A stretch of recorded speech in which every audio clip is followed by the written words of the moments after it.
Ayan guys, kung makikita nyo dyan, ang lala ng breakouts ko. Sobrang na-depress ako.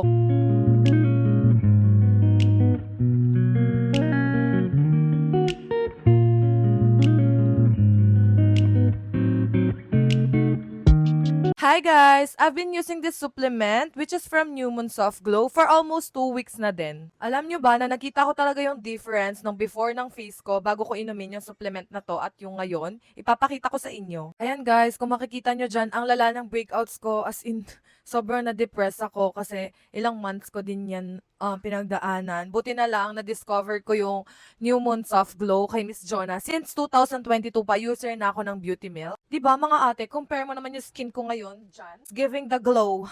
This food supplement has vitamin C, D, E, zinc, collagen, and most especially S-acetylglutathione. 5 times makakatulong ito to brighten your skin. At isa pa, ito yung pinakamura nakita kong food supplement na talagang napakaraming benefits dito sa market. Meron na siyang 60 capsules and tinitake ko siya twice a day. Update lang din sa skin ko. Ang laki talaga ng improvement at ang lakas niya makaglow. Yun lang naman guys, kung gusto nyo matry to, gusto nyo maging more glowing and healthy, hindi lang physically nakaka-help to, nakaka-help din siya sa immune system, sa overall wellness natin. Kung gusto nyo matry to, ilalagay ko na lang dyan sa yellow basket